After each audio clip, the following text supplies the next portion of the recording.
Hello my dear students, എല്ലാവർക്കും പുതിയൊരു വീഡിയോയിലേക്ക് സ്വാഗതം. ഇന്നത്തെ നമ്മുടെ വീഡിയോ ഫോക്കസ് ചെയ്യുന്നത് CA ഫൗണ്ടേഷൻ മെയ് ജൂൺ ടേർമിൽ എക്സാമിനേഷൻ എഴുതാൻ പോകുന്ന 2025 എക്സാമിനേഷൻ എഴുതാൻ പോകുന്ന സ്റ്റുഡൻസിനുള്ള ഒരു വീഡിയോ ആണ്.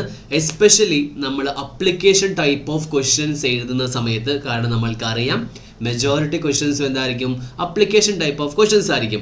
അത് എഴുതുമ്പോൾ എങ്ങനെ നമ്മൾ ആൻസർ എഴുതണം, നല്ലൊരു മാർക്ക് എങ്ങനെ നമ്മൾക്ക് ഉറപ്പിക്കാം എന്നൊരു കൺസെപ്റ്റാണ് ഇന്നത്തെ video discussion. So let's start the video.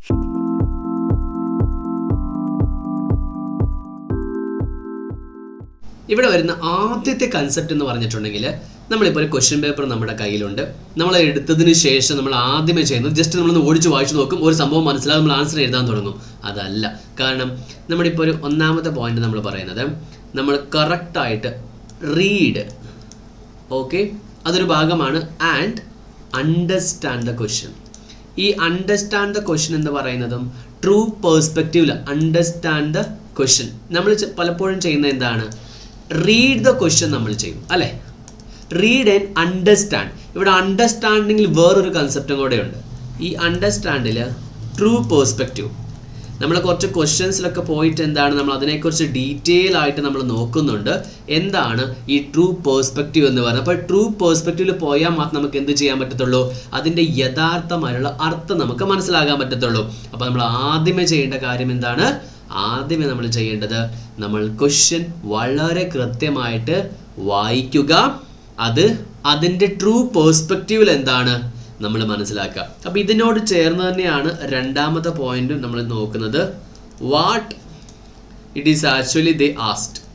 എന്താണ് ശരിക്കും അവർ ചോദിച്ചിരിക്കുന്നത്? അതാണ് ഇവിടുത്തെ ഇമ്പോർട്ടൻ്റ് ആയ ഒരു കോൺസെപ്റ്റ് എന്ന് പറയുന്നത്. ശരിക്കും അവർ ചോദിക്കുന്ന ചോദ്യം എന്തിനെക്കുറിച്ചാണ്? അപ്പോൾ അത് വളരെ ഇമ്പോർട്ടൻ്റ് ആയ ഒരു കോൺസെപ്റ്റാണ്, വാട്ട് ദേ ആസ്ക്ഡ്. അതാണ് ഇമ്പോർട്ടൻ്റ് ആ ഒരു കോൺസെപ്റ്റ്.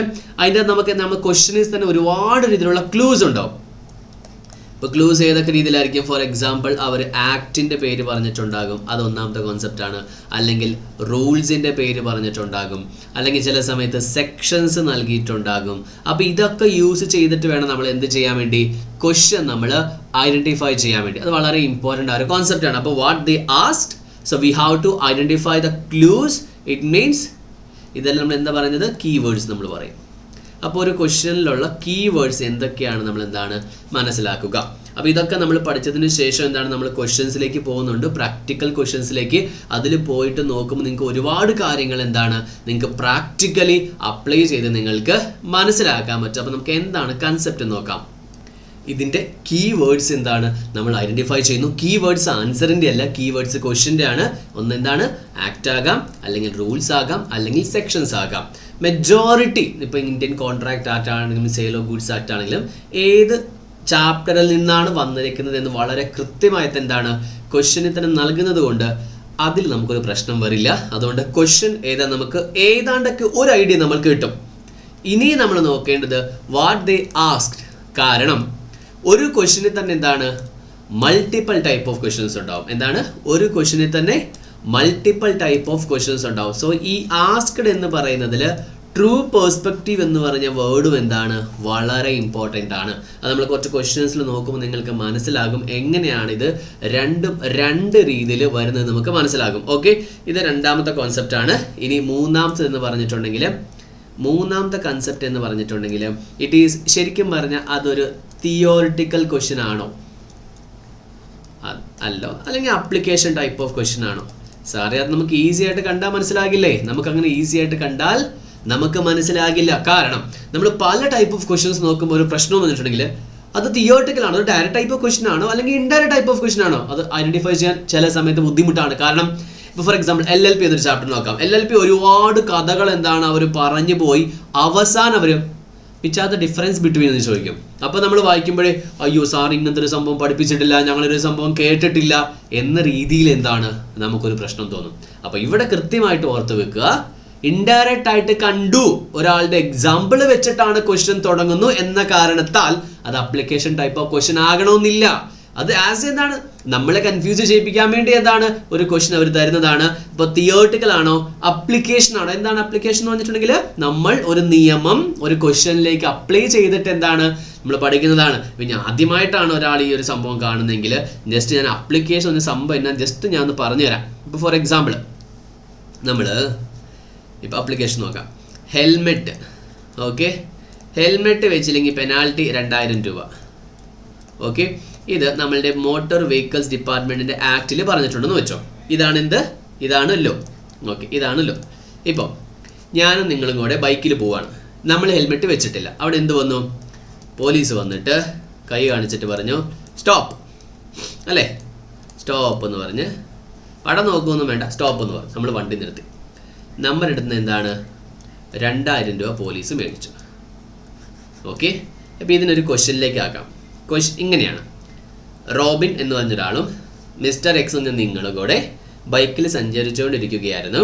അപ്പോൾ ഒരു പോലീസ് എന്താണ് കൈ നീട്ടി അവരെ സ്റ്റോപ്പ് ചെയ്തിട്ട് അവരെ 2000 രൂപ അവരുടെ കയ്യിൽ നിന്നും ഈടാക്കി. അപ്പോൾ ഞങ്ങൾ പറയുകയാണ് ഇത് ശരിയല്ല, 2000 രൂപ ഈടാക്കാൻ ഒരു രീതിയിലെ വകുപ്പുമില്ല. ഇതാണ് നമ്മളുടെ കേസ് എന്ന് വെച്ചോ. അപ്പോൾ നിങ്ങളോട് ക്വസ്റ്റ്യൻ ചോദിക്കുവാണ്, റോബിൻ സാറും അദ്ദേഹവും പറഞ്ഞ ആ ഒരു വാദം ശരിയാണോ? ആരുടെ ഭാഗത്താണ് ന്യായം? പോലീസുകാരൻ്റെ ഭാഗത്താണോ? അപ്പോൾ നമ്മളെങ്ങനെ പറയും? According to this section of motor vehicles act, അവിടെ ഇന്ന ഖണ്ഡികയിൽ ഇന്ന സ്ഥലത്ത് പറയുന്നു, ആരെങ്കിലും ഇന്ന സ്ഥലത്ത് ഹെൽമെറ്റ് വെക്കാതെ പോയിട്ടുണ്ടെങ്കിൽ, ചില സമയത്ത് ഡുവൽ ഹെൽമെറ്റ് ഉണ്ട്, സിംഗിൾ ഹെൽമെറ്റ് ഉണ്ട്, ഹെൽമെറ്റ് വെക്കാതെ പോയിട്ടുണ്ടെങ്കിൽ 2000 രൂപ ഈടാക്കാനുള്ള റൈറ്റ് അവർക്കുണ്ട് എന്ന്, പോലീസിന് ഈടാക്കാനുള്ള റൈറ്റ് ഉണ്ട് എന്ന് ട്രാഫിക് പോലീസിന് ഒരു റൈറ്റ് എവിടെ കൊടുത്തിട്ടുണ്ട്? ഒരു അധികാരം ഇൻ ആക്ടിൽ കൊടുത്തിട്ടുണ്ട്. ഓക്കെ, അതുകൊണ്ട് ഇവിടെ രണ്ടുപേര് പോയി ഹെൽമെറ്റ് ഇടാതെ പോയി, പോലീസ് അവരെ പിടിച്ചു. അതുകൊണ്ട് അവര് എന്ത് കൊടുത്തേ പറ്റൂ? പെനാൽറ്റി കൊടുത്തേ പറ്റൂ. ഇതാണ് അപ്ലിക്കേഷൻ ടൈപ്പ് ഓഫ് ക്വസ്റ്റ്യൻ്റെയും അതിൻ്റെ ആൻസറിൻ്റെയും ഒരു ഓർഡർ എന്ന് പറയുന്നത്. അപ്പോൾ നിങ്ങൾക്ക് അപ്ലിക്കേഷൻ ഒരു സംഭവം നിങ്ങൾക്ക് മനസ്സിലായി. അപ്പോൾ നമ്മൾ എങ്ങനെയാണ് അതിൻ്റെ സ്റ്റെപ്പ് ഫോളോ ചെയ്യുന്നത്? ഫസ്റ്റ് സ്റ്റെപ്പ് എന്ന് പറഞ്ഞിട്ടുണ്ടെങ്കിൽ we will write the provision, അല്ലേ?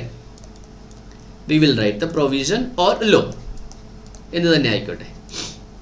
അപ്പോൾ നമ്മളിപ്പോൾ കഥ എഴുതി എന്താണ്? ഹെൽമെറ്റ് വെച്ചിട്ടില്ലെങ്കിൽ 2000 രൂപ ഫൈൻ ഈടാക്കാമെന്ന് മോട്ടോർ വെഹിക്കിൾസ് ഡിപ്പാർട്ട്മെന്റിൽ പറഞ്ഞിട്ടുണ്ട്. അപ്പോൾ നമ്മളിവിടെ എന്താ പറയുന്നത്? According to contract act or according to companies act ഇന്ന സെക്ഷനിൽ ഇന്ന കാര്യങ്ങളെക്കുറിച്ച് പറഞ്ഞിട്ടുണ്ട്.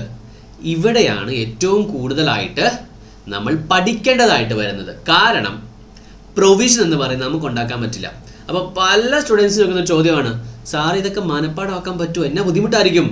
അപ്പോൾ ഇവിടെ മനപ്പാടമാക്കുന്നത് നമ്മൾ എൻറ്റയർലി ലോ അല്ല, എൻറ്റയർലി ലോ മനപ്പാടമാക്കാൻ പോയാൽ കുറച്ച് സമയം എടുക്കും. അപ്പോൾ നമ്മൾ എന്ത് ചെയ്യണം? അവിടുത്തെ കീവേഡ്സ് നമ്മൾ ഐഡൻറ്റിഫൈ ചെയ്യണം. ഇതൊക്കെ നമുക്കിപ്പോൾ ആൻസറിൽ പോയിട്ട് നമുക്ക് നോക്കാം, എങ്ങനെയാണ് കീവേഡ്സ് നമ്മൾ അപ്ലൈ ചെയ്യുന്ന കാര്യങ്ങളെല്ലാം നമുക്ക് ഡീറ്റെയിൽ ആയിട്ട് നോക്കാം. അപ്പോൾ ടെൻഷൻ അടിക്കൊന്നും വേണ്ട. ഇതിൻ്റെ ഒരു പ്രാക്ടിക്കൽ വേർഷൻ എന്താണ് കാണിച്ചു തരാം. ഓക്കെ ആണോ? യെസ്. അപ്പോൾ നമ്മൾ പ്രൊവിഷൻ ഓഫ് ലോ എഴുതി. രണ്ടാമത്തത് ഇത് ഒരു അഡീഷണൽ കോൺസെപ്റ്റ് ആണ്, case law reference. Case law reference ഇപ്പോൾ ഫോർ എക്സാമ്പിൾ പറയുകയാണെങ്കിൽ നമ്മൾക്ക് ഏതൊക്കെ ചാപ്റ്റേഴ്സിലുണ്ട് കേസ് ലോ റെഫറൻസ് എന്ന് പറയുമ്പോൾ നമുക്ക് നോക്കുകയാണെങ്കിൽ ഇപ്പോൾ ഒരു എക്സാമ്പിൾ വെച്ച് നമുക്ക് കോർപ്പറേറ്റ് വെയിലും പൊതുവെ എന്താണ് ഒരു കേസ് ലോ റെഫറൻസ് വരും. കോർപ്പറേറ്റ് വെയിൽ ഇപ്പോൾ നമ്മുടെ ദിങ്ഷോയുടെ ഒരു കേസ് ഇല്ലേ, ദിങ്ഷോ ഓർമ്മയുണ്ടോ? മറ്റേ 4 കമ്പനി തുടങ്ങി ഇൻട്രസ്റ്റ് ആൻഡ് ഡിവിഡൻഡ് വെട്ടിക്കാൻ വേണ്ടി എന്നൊക്കെ പറഞ്ഞിട്ട് സെയിം അതേ കഥ. ഇപ്പോൾ അവിടെ നമുക്ക് എന്തെഴുതാം? ഇങ്ങനൊരു ചോദ്യം ഇങ്ങനൊരു കഥയിലും നടന്നിരുന്നു. സോ അപ്പോൾ ഇത് രണ്ടും എന്താണ് പ്രൊവിഷനിൽ തന്നെ വരുന്ന സംഭവമാണ്. ഇവിടെ നിങ്ങൾക്ക് 100% അറിയാമെങ്കിൽ മാത്രം എഴുതാൻ പോയാൽ മതി. അല്ലെങ്കിൽ പ്ലെയിൻറ്റിഫിൻ്റെ പേര് നിങ്ങൾക്ക് ഫുള്ളായിട്ട് അറിയാമെങ്കിൽ നിങ്ങൾക്ക് ജസ്റ്റ് ഒന്ന് ട്രൈ ചെയ്യാവുന്നതാണ്. ഇയറും അതൊന്നും വേണ്ട ആവശ്യമില്ല. ഡിഫൻഡൻറ്റ് ഇപ്പോൾ ഒരു ജനറൽ ആണ് ഡിഫൻഡെങ്കിൽ, for example Dinshaw versus commission of wealth tax ആണെങ്കിൽ you are not allowed to write commission of wealth tax cards. General application ആണ്, എല്ലായിടത്തും വരുന്ന ഒരു സംഭവമാണ്, വാദിയാണെങ്കിലും പ്രതിയാണെങ്കിലും. പക്ഷേ ദിങ്ഷോ മെനക്ജി പെറ്റിറ്റ് എന്ന് പറയുന്നത് ഒരു സ്പെസിഫിക് പേരായതുകൊണ്ട് നിങ്ങൾക്ക് അത് ഓർമ്മയുണ്ടെങ്കിൽ ഇൻ ദിങ്ഷോ മെനക്ജി പെറ്റിറ്റ് കേസ് എന്ന് നിങ്ങൾക്ക് എഴുതാൻ പറ്റും. ക്ലിയർ ആണോ? സംഭവം ക്ലിയർ അല്ലേ? യെസ്. അപ്പോൾ ഇവിടെ നോക്കാം. മൂന്നാം നമ്മൾ എന്തെഴുതും? അറിയാവുന്നൊരു സംഭവമാണ്. നമ്മൾ എന്ത് ചെയ്യും? അനാലിസിസ് എഴുതും, അല്ലേ? അനാലിസിസ് എഴുതും, അല്ലെങ്കിൽ നമ്മളതിനെ ഫാക്ട് ഓഫ് ദ കേസ് നമ്മൾ എഴുതും. അതിനുശേഷം കഥ എഴുതും. സ്റ്റോറി എഴുതി അങ്ങോട്ട് പോകും. അതിൻ്റെ ഒരു സമ്മറി എഴുതാൻ വേണ്ടി ശ്രമിക്കുക. ഓക്കെ, ഒരു ബ്രീഫ് എഴുതാൻ വേണ്ടി ശ്രമിക്കുക. ഒരിക്കലും എന്താണ് നിങ്ങൾ അതിൻ്റെ full detail A to Z കാണട്ടെ, കുറച്ചുണ്ടെന്ന്. അപ്പോൾ അവർക്ക് മനസ്സിലാകും നമ്മൾ എന്നാ ഉദ്ദേശിക്കുന്നതെന്ന്. Last one conclusion. അങ്ങനെ 3 സ്റ്റെപ്പ്, ചില സമയത്ത് 4 സ്റ്റെപ്പ്. അപ്പോൾ ഇവിടെയും നമ്മൾ ചിലപ്പോൾ മനഃപ്പാഠം ചെയ്യേണ്ടി വരും. ദിസ് ഈസ് വെരി ഇമ്പോർട്ടൻറ്റ്, ഈ ഒരു കോൺസെപ്റ്റ്. ഇവിടെ നമുക്ക് എന്താണ് കൺക്ലൂഷൻ. അപ്പോൾ ഈ കൺക്ലൂഷൻ ഡിറൈവ് ചെയ്യാൻ വേണ്ടി നമുക്ക് ഒന്നാമത്തെ പോയിന്റ് ഇമ്പോർട്ടൻ്റ് ആണ്. എന്താണ്? Read and understand the question. അപ്പോൾ റീഡ് ആൻഡ് അണ്ടർസ്റ്റാൻഡ് ആയില്ലെങ്കിൽ നമ്മളുടെ അതിൻ്റെ റിലേറ്റഡും അൺറിലേറ്റഡ് പ്രൊവിഷൻസും ഒരുപാട് എഴുതും. ഇപ്പോൾ ഫോർ എക്സാമ്പിൾ ആക്റ്റീവ് പാർട്ട്ണറിനെ കുറിച്ചാണ് ചോദിച്ചിരിക്കുന്നത്. We will write everything about the types of partners. Active, sleeping എല്ലാം നമ്മൾ എഴുതുന്നു. അവിടെ നമ്മൾ എവിടെ കംപ്ലീറ്റ് ആക്കി? പ്രൊവിഷനിൽ നമ്മൾ കംപ്ലീറ്റ് ആക്കി. പക്ഷെ കൺക്ലൂഷനിൽ നമ്മളത് എഴുതാൻ പറ്റുമോ? അപ്പോൾ ക്വസ്റ്റ്യൻ മനസ്സിലായില്ലെങ്കിൽ ആക്റ്റീവ് പാർട്ട്നേഴ്സിനെ കുറിച്ച് മാത്രം ചോദിച്ചിരുന്നെങ്കിൽ ആക്റ്റീവ് പാർട്ട്നേഴ്സിനെ കുറിച്ച് മാത്രം നമ്മൾ എഴുതണം. പ്രൊവിഷൻ നമ്മൾ വലിച്ചു വാരി എഴുതും. But the conclusion should be very precise. ഈ കൺക്ലൂഷനിലാണ് നമ്മുടെ ബുദ്ധി വരേണ്ടത്. അപ്പോൾ ആ കൺക്ലൂഷൻ എന്താണ്? വളരെ കൃത്യമായിട്ട് നമ്മൾ മെൻഷൻ ചെയ്യണം. ഇതിൻ്റെ അകത്തൊരു ഐഡിയയും കൂടെ ഉണ്ട് കൺക്ലൂഷനിൽ. ഈ കൺക്ലൂഷനിൽ എന്താണ്? നമ്മളുടെ ക്വസ്റ്റ്യൻ്റെ, ഇത് ഒരു ട്രിക്കാണ്, ക്വസ്റ്റ്യൻ്റെ ലാസ്റ്റ് ലൈനും കൂടെ നമുക്ക് എഴുതാൻ പറ്റും. അതൊരു ട്രിക്കാണ്. എന്താണ് ലാസ്റ്റ് ലൈൻ? സോറി, ടൈം അല്ല, ലാസ്റ്റ് ലൈൻ എന്താണ്? ഇപ്പോൾ ഫോർ എക്സാമ്പിൾ പറയുകയാണെങ്കിൽ നമ്മുടെ ടൈപ്സ് ഓഫ് പാർട്ട്നേഴ്സിൻ്റെ ഇപ്പോൾ നമ്മൾ ഹെൽമെറ്റിൻ്റെ കാര്യം പറഞ്ഞു. ഓക്കെ, ഹെൽമെറ്റ് ഇടണോ വേണ്ടയോ? ഇതല്ലേ അവസാനം ചോദ്യം. ഇന്ന രണ്ടുപേരും ബൈക്കിന് പോവുകയാണ്, പോലീസ് അവരെ കൈ നീട്ടി നിർത്തി, അവരെ കൊണ്ട് 2000 രൂപ മേടിപ്പിച്ചു. അവരത് മേടിച്ചത് ശരിയാണോ തെറ്റാണോ? ഇതല്ലേ അവസാനത്തെ ലൈൻ വന്ന ശരിയാണോ തെറ്റാണോ ഹെൽമെറ്റ് മേടിച്ചത്. അപ്പോൾ നമ്മൾ കൺക്ലൂഷനിൽ എന്താ എഴുതുന്നത്? അവർ മേടിച്ചത് ശരിയാണ്. അപ്പോൾ ശരിയാണോ എന്ന ചോദ്യം വന്നത് ഇൻറ്റയർ കഥയിൽ എവിടെയാ? അവസാനത്തെ ലൈനിലാണ്. അപ്പോൾ അവസാനത്തെ ലൈനും നമ്മൾ എവിടെ എഴുതണം? നമ്മുടെ കൺക്ലൂഷൻ എഴുതണം. അപ്പോൾ എല്ലാ കൺക്ലൂഷനിലും, മെജോറിറ്റി കൺക്ലൂഷനിലും നമ്മുടെ ക്വസ്റ്റ്യൻ്റെ അവസാനത്തെ ലൈൻ എന്താണ്? അവിടെ വരും. ഓക്കെ, നമ്മൾ ക്വസ്റ്റ്യൻ നോക്കി നമുക്ക് മനസ്സിലാകും പ്രാക്ടിക്കലായിട്ട്. അപ്പോൾ ഈ ഒരു കോൺസെപ്റ്റ് നിങ്ങൾ ക്ലിയർ അല്ലേ? നെക്സ്റ്റ്, അപ്പോൾ നമ്മൾ ഈ ഒരു സ്റ്റെപ്പാക്കി നമ്മൾ തിയോറിറ്റിക്കൽ ആപ്ലിക്കേഷൻ ആണെങ്കിൽ എങ്ങനെ ആപ്ലിക്കേഷൻ എഴുതാൻ നമ്മൾ നോക്കി. അതിനുശേഷം ഇനി നാലാമത്തെ മെയിൻ കൺസെപ്റ്റ് എന്ന് പറഞ്ഞിട്ടുണ്ടെങ്കിൽ നമ്മൾ എഴുതിയതിന് ശേഷം പ്രൊവിഷണൽ ആൻഡ് കൺക്ലൂഷൻ, എവിടേക്കാണ്? പ്രൊവിഷണലും കൺക്ലൂഷനിലും നമ്മൾ കീ പോയിന്റ്സിനെ നമ്മൾ അണ്ടർലൈൻ ചെയ്യണം. അണ്ടർലൈൻ നമ്മൾ ചെയ്യണം. അത് വളരെ ഇമ്പോർട്ടൻ്റ് ആണ്. കാരണം നമ്മൾ വായിക്കുമ്പോൾ എപ്പോഴും എടുത്ത് കാണണം. ഓക്കെ, ഇപ്പോൾ സെക്ഷൻ നമുക്ക് ഐഡൻറ്റിഫൈ ചെയ്യാം. എന്തൊക്കെ അണ്ടർലൈൻ നമുക്ക് ചെയ്യാം? സെക്ഷൻ നമുക്ക് അണ്ടർലൈൻ ചെയ്യാം. ഓക്കെ, ഒരാളുടെ നെയിം നമുക്ക് ഐഡൻറ്റിഫൈ ചെയ്യാം. ഓക്കെ, ഒരാളുടെ എന്താണ് ഒരു കേസിലോടെ സ്റ്റാർട്ടിംഗ് നെയിം നമുക്ക് ഐഡൻറ്റിഫൈ ചെയ്യാം. അതിൻ്റെ അകത്തും പ്രശ്നമൊന്നും തന്നെ ഇല്ല. ഓക്കെ, ഇനി നെക്സ്റ്റ് നോക്കുവാണെങ്കിൽ ലാറ്റ് ടേംസ്. ഇപ്പോൾ ഫോർ എക്സാമ്പിൾ ഇവിടെ തന്നെ ലാറ്റിൻ ടേംസ് ഉണ്ടെങ്കിൽ അതായത് മാക്സിംസ് നമ്മൾ പറയില്ലേ, മാക്സിംസ് നമുക്ക് ചെയ്യാൻ പറ്റും. നമുക്ക് ചെയ്യാം. ഇതെല്ലാം നമുക്ക് എന്ത് ചെയ്യാൻ പറ്റും? അണ്ടർലൈൻ ചെയ്യാം. അപ്പോൾ നമുക്ക് എന്താണ് അത് എടുത്ത് കാണും. അപ്പോൾ നമ്മളത് ക്വസ്റ്റ്യൻ ആൻസർ ഡിസ്കസ് ചെയ്യുമ്പോൾ നമുക്ക് മനസ്സിലാകും എന്താണ് നമ്മൾ എഴുതേണ്ടത് എന്ന്. ഓക്കെ, അപ്പോൾ ഈ 4 പോയിന്റ്സ് നിങ്ങൾ ക്ലിയർ അല്ലേ? ഇത്രയും നിങ്ങൾക്ക് ഓക്കെ അല്ലേ? ഇനി അടുത്ത ഒരു രീതിയാണ്, ഒരേ ക്വസ്റ്റ്യനിൽ മൾട്ടിപ്പിൾ പ്രൊവിഷൻസ് വരും. അതായത് how to attend multiple provisions in one answer. ഒരേ ആൻസറിൽ എങ്ങനെ നമുക്ക് മൾട്ടിപ്പിൾ പ്രൊവിഷൻസ് ആഡ് ചെയ്യാൻ പറ്റും, അതിനെക്കുറിച്ചാണ് ഇപ്പോൾ നമ്മൾ ഡിസ്കസ് ചെയ്യുന്നത്. ഇപ്പോൾ ഫോർ എക്സാമ്പിൾ നമ്മൾ ഇപ്പോൾ ഡിസ്കസ് ചെയ്യാമെന്ന് അടുത്തൊരു സാമ്പിൾ ക്വസ്റ്റ്യൻസിലും എന്താണ് ആ ഒരു സംഭവം ഉണ്ട്. അപ്പോൾ ഇവിടെ നിങ്ങൾ ശ്രദ്ധിക്കേണ്ട കാര്യം എന്ന് പറഞ്ഞിട്ടുണ്ടെങ്കിൽ മൾട്ടിപ്പിൾ പ്രൊവിഷൻസ് ആണെങ്കിൽ സെപ്പറേറ്റ് ഹെഡിങ് കൊടുക്കുക. ഹെഡിങ് ഈസ് യുവർ ഫ്രണ്ട് എന്ന് പറയും. ഓക്കെ, സെപ്പറേറ്റ് എന്താണ് ഹെഡിങ് കൊടുക്കുക. അങ്ങനെ ഹെഡിങ് കൊടുത്തിട്ട് വേണം നമ്മൾ എന്താണ് ആൻസർ എഴുതാൻ വേണ്ടി. അപ്പോൾ അതെങ്ങനെ എഴുതി നമുക്ക് നോക്കാം. ഇപ്പോൾ സെപ്പറേറ്റ്, ഇപ്പോൾ ഒരേ ക്വസ്റ്റ്യനിൽ 2 പ്രൊവിഷൻസ് ആണെങ്കിൽ പ്രൊവിഷൻ 2 എഴുതും. ഓക്കെ, അനാലിസിസ് 1 എഴുതും, കൺക്ലൂഷൻ 2 എഴുതും. എങ്ങനെയാണ് ഇവിടെ നോക്കുക? ഹെഡിങ് പ്രൊവിഷൻസ് നമ്മൾ 2 പ്രൊവിഷൻ എഴുതും. ഇപ്പോൾ ആദ്യമേ ക്വസ്റ്റ്യൻ്റെ ഏത് പ്രൊവിഷനാണോ അതായിരിക്കും. ഇപ്പോൾ for example government company subsidiary company. So government company subsidiary company, കാരണം കഥ ഒന്നേ ഉണ്ടാവുകയുള്ളൂ. അതിനെ ഒരു രീതിയിൽ സമ്മറൈസ് ചെയ്ത് നമ്മൾ എഴുതിയാൽ മതി. ഇതാണ് മൾട്ടിപ്പിൾ പ്രൊവിഷൻസ് വന്നാൽ നമ്മൾ എങ്ങനെ അതിനെ അറ്റൻഡ് ചെയ്യും എന്നൊരു കോൺസെപ്റ്റ്. ഓക്കെ, ഇങ്ങനെ മൾട്ടിപ്പിൾ പ്രൊവിഷൻസ് വന്നിട്ടുള്ളതും അല്ലാത്തതുമായ എല്ലാ ക്വസ്റ്റ്യൻസിലും നമ്മൾ ചെയ്യേണ്ട ഒരു കോൺസെപ്റ്റ് എന്ന് പറഞ്ഞിട്ടുണ്ടെങ്കിൽ നമ്മൾ ക്വസ്റ്റ്യൻ എന്താണ് അറേഞ്ച് ചെയ്യണം. Okay, structure your question.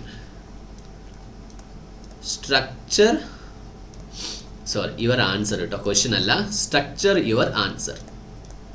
നമ്മൾ നല്ല രീതിയിൽ എന്താണ് ആ ആൻസേഴ്സിനെല്ലാം ഒന്ന് സ്ട്രക്ചർ ചെയ്യണം. കാരണം ഒരാൾ വായിക്കുന്ന സമയത്ത് ഇപ്പം നമ്മൾ പ്രൊവിഷൻസ്, അനാലിസിസ്, കൺക്ലൂഷൻസ് പറഞ്ഞില്ലേ, അതേ രീതിയിൽ നമ്മൾ നല്ല രീതിയിൽ ഒരു പാരഗ്രാഫൊക്കെ വിട്ട് ഒരു ലൈനൊക്കെ നമ്മൾ വിട്ട്, ഇപ്പോൾ വലിയൊരു പാരഗ്രാഫ് ആണെങ്കിൽ 2 സ്ട്രക്ചറായിട്ട് എഴുതിയിട്ട്, അതായത് കുറേ ക്വസ്റ്റ്യൻസിന് ആൻസർ എഴുതിയിട്ട് കാര്യമില്ല. നമ്മൾ പറയും when we are doing small things, അതെല്ലാം ആഡ് ചെയ്യുമ്പോൾ വലിയൊരു കാര്യമാകും. അത് നമ്മുടെ പേഴ്സണൽ ലൈഫിൽ നമുക്ക് യൂസ് ചെയ്യാൻ പറ്റും. പക്ഷേ ഇവിടെ നമ്മൾ ആൻസർ എഴുതുമ്പോൾ എങ്ങനെയാണ്, നമ്മൾ ഓരോ പോയിന്റ്സിനും ഇമ്പോർട്ടൻസ് കൊടുത്തിട്ട് ഒരു ക്വസ്റ്റ്യൻ നല്ല രീതിയിൽ പ്രസന്റ് ചെയ്യാൻ വേണ്ടി ശ്രമിക്കാം. ഈ ട്രിക്കി ക്വസ്റ്റ്യൻസ് ഉണ്ടാകും, ഉറപ്പാണ്, ഞാൻ ഇല്ലെന്ന് പറയുന്നില്ല. അതായത് ഏത് ക്വസ്റ്റ്യൻ ആണെന്ന് വെച്ചാൽ എല്ലാ പ്രൊവിഷൻസും അപ്ലിക്കബിൾ. അപ്പോൾ 3 പ്രൊവിഷൻ ഉണ്ട്, 3ഉം ശരിയാണ്. അപ്പോൾ ഇതിനകത്ത് ഏത് എഴുതും? അങ്ങനെയുള്ള സമയത്ത് മോസ്റ്റ് പ്രിഫറേബിൾ ആയിട്ട് വരുന്ന ആൻസർ ഉണ്ട്, അത് നമ്മൾ മെൻഷൻ ചെയ്യണം. മോസ്റ്റ് പ്രിഫറേബിൾ ആയിട്ടുള്ളത്. Okay, clear? And only include relevant facts or judgement. നമ്മൾ എഴുതുന്ന സമയത്ത് എന്താണ്, റിലവൻറ്റ് ഫാക്ട്സ് മാത്രം, ജഡ്ജ്മെൻറ്റ് മാത്രം എഴുതുക. അല്ല നമ്മൾ ചുമ്മാ വലിച്ചു വാരി എന്താണ് കുറേ എഴുതി വെച്ചാൽ, അതായത് നമ്മളൊരു 6 മാർക്കിൻ്റെ ക്വസ്റ്റൻ അല്ലേ സാർ, 7 മാർക്കിൻ്റെ ക്വസ്റ്റൻ ഒരു 1.5 പേജ്, അങ്ങനെയൊന്നും ഇല്ല. നിങ്ങളുടെ RTPയോ MTPയോ നോക്കിയാൽ നിങ്ങൾക്ക് മനസ്സിലാകും. ചെറിയ ക്വസ്റ്റൻ ആണെങ്കിൽ വലിയ ഉത്തരം, വലിയ ക്വസ്റ്റൻ ആണെങ്കിൽ ചെറിയ ഉത്തരം. ഇതാണ് നോർമൽ സ്റ്റൈൽ എന്ന് പറയുന്നത്. അപ്പോൾ നിങ്ങൾ നടന്ന് നോക്കിയിട്ട് ഇതിന് ഇത്രയും മതി, അങ്ങനെയല്ല ഉദ്ദേശിച്ചിരിക്കുന്നത്. ജനറലായിട്ട് വരുന്ന ഒരു കൺസെപ്റ്റിനെ കുറിച്ചാണ് പറഞ്ഞത്. അപ്പോൾ ഇത്രയും കാര്യങ്ങൾ നമ്മൾ ഫോളോ ചെയ്ത് കഴിഞ്ഞാൽ നമുക്ക് നല്ല രീതിയിൽ എന്താണ് മാർക്ക് സ്കോർ ചെയ്യാൻ പറ്റും. ഇതിനകത്ത് ക്വസ്റ്റ്യൻ വായിക്കുക എന്ന് പറയുന്നത് വളരെ വളരെ വളരെ ഇമ്പോർട്ടൻ്റ് ആയ ഒരു കാര്യമാണ്. നിങ്ങൾ ഒരിക്കലും എന്താണ് അത് നിങ്ങൾ മറക്കരുത്. ക്വസ്റ്റ്യൻ വായിക്കാതെ നിങ്ങൾ ഒരിക്കലും ആൻസർ എഴുതാൻ തുടങ്ങരുത്. ഓക്കെ, നമ്മൾ ഇത്രയും നേരം പഠിച്ചതിനെ ഒരു ക്വസ്റ്റ്യൻ ആൻസർ നമ്മൾ ഡിസ്കസ് ചെയ്ത് നോക്കാം. റാൻഡം ആയിട്ട് ഞാൻ സെലക്ട് ചെയ്തതാണ്, കമ്പനീസ് ആക്ട് ആണ് സെലക്ട് ചെയ്തിരിക്കുന്നത്. അപ്പോൾ ഈ ഒരു സെഷനിൽ നമ്മൾ ഇത്രയും നേരം പഠിച്ചത് നമുക്കൊന്ന് അപ്ലൈ ചെയ്തിട്ട് വർക്കൗട്ട് ആവുന്നുണ്ടോ നമുക്ക് നോക്കാം. ഓക്കെ, അപ്പോൾ സാർ ഈ ക്വസ്റ്റൻസ് മാത്രമല്ല, മെജോറിറ്റി ക്വസ്റ്റൻസിലെല്ലാം വർക്കൗട്ട് ആകും. അപ്പോൾ നിങ്ങൾക്ക് എന്തെങ്കിലും ഡൗട്ടോ ക്ലാരിഫിക്കേഷൻ കമൻറ്റ് ബോക്സിൽ കമൻറ്റ് ചെയ്യുക. അപ്പോൾ ഇവിടെ ക്വസ്റ്റൻ നമ്പർ 1 ജസ്റ്റ് ഒന്ന് ഞാൻ സ്പീഡായിട്ട് കുറച്ച് വായിക്കാം. State government of X A state in the country is holding 48 lakh shares in Y Limited. The paid-up capital of Y Limited is rupees 9.5 crore, that is 95 lakh shares of rupees 10 each, and Y Limited directly holds 2,50,600 shares of Z Private Limited, which is having share capital of rupees 5 crore, that is 5 lakh shares of rupees 100 each. Z Private Limited claimed the status of subsidiary company of rupees 100 each. Okay, subsidiary company of rupees 100 each, and Z Limited status of ഇവിടെ Z Limited private status of subsidiary company of അത് വിട്ടേക്ക്. Z Limited claim the status of subsidiary of Y Limited as well as a government company.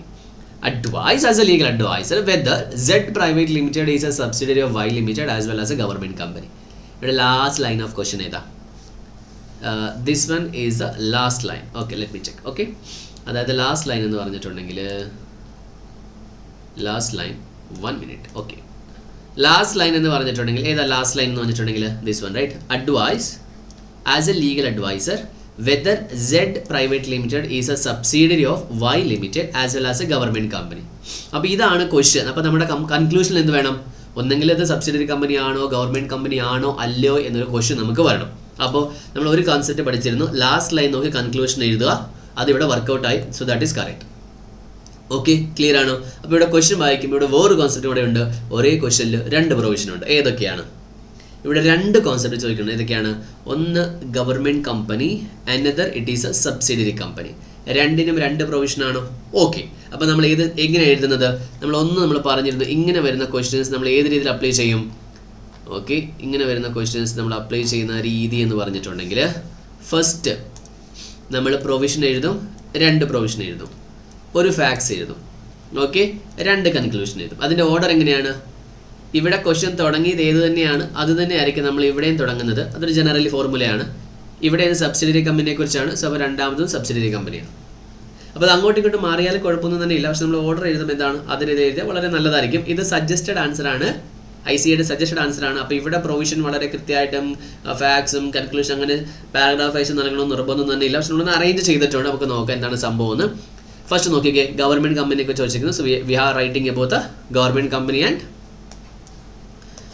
The subsidiary company. Okay, first step കഴിഞ്ഞു. അതിന് ശേഷം എന്താണ് നമ്മൾ കഥ എഴുതി.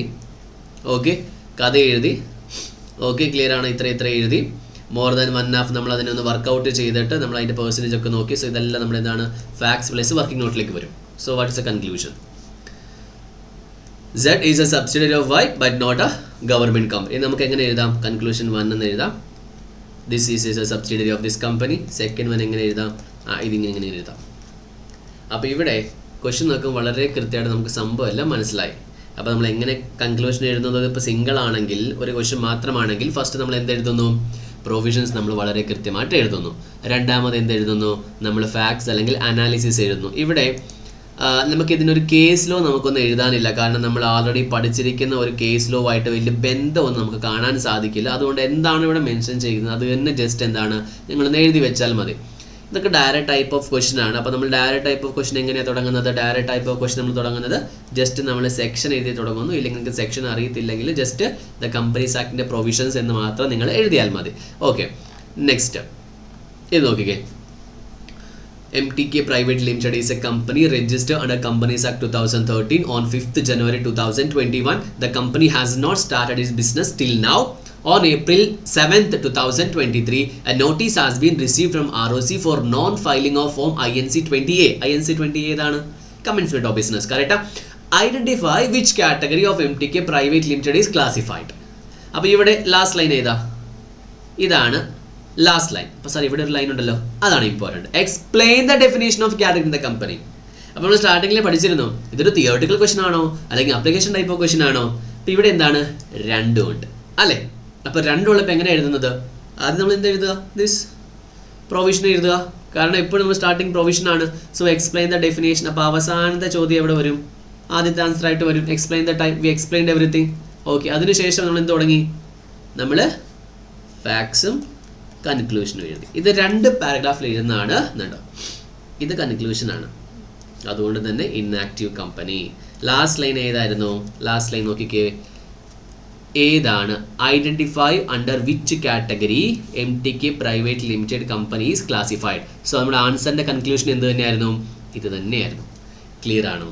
അപ്പോൾ നമ്മൾ റാൻഡം ആയിട്ട് രണ്ട് ക്വസ്റ്റ്യൻസ് എടുത്ത് നമ്മൾ സെലക്ട് ചെയ്തിട്ട് നമ്മൾ ജസ്റ്റ് നോക്കി നമ്മൾ പഠിച്ച കാര്യങ്ങളെല്ലാം തന്നെ എന്താണ് അപ്ലിക്കബിൾ ആയിട്ടുണ്ട്. അപ്പോൾ നമ്മൾ ഈ ഒരു രീതിയിൽ പോവുകയാണെങ്കിൽ ഇനി കുറേ കാര്യങ്ങളുണ്ട് കേട്ടോ. നമ്മൾ മാക്സിമം ക്വസ്റ്റ്യൻസ് പ്രാക്ടീസ് ചെയ്യുക. അപ്പോൾ ഇവിടെയും അപ്പോൾ സാറേ ഒരു കോൺസെപ്റ്റ് നമ്മൾ എക്സ്പ്ലെയിൻ ചെയ്യുന്നുണ്ട്. അതായത് നമ്മൾ ഇത്രയും എഴുതാൻ നമുക്ക് പറ്റില്ല. അപ്പോൾ നമുക്ക് എന്തൊക്കെ എഴുതണം? അതായത് ഒന്ന് ഇവിടുത്തെ ടെക്നിക്കൽ ടേം 51%. ഓക്കെ, അതെന്താണ്? Not less than 51%. അത് പെയ്ഡ് അപ്പ് ഷെയർ ക്യാപിറ്റൽ.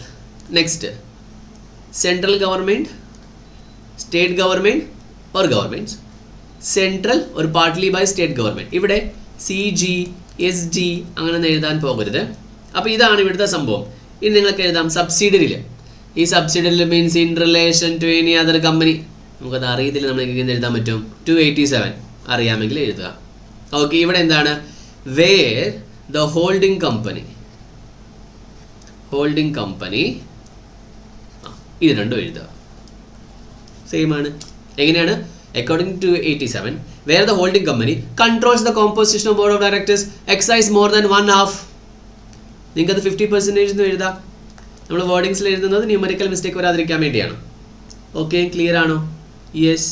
അപ്പോൾ നിങ്ങൾക്ക് എന്താണ്? Excise or controls. Exercise അറിയത്തില്ല, is just control more than 1/2 of the total voting power by itself or through its subsidiaries. Done.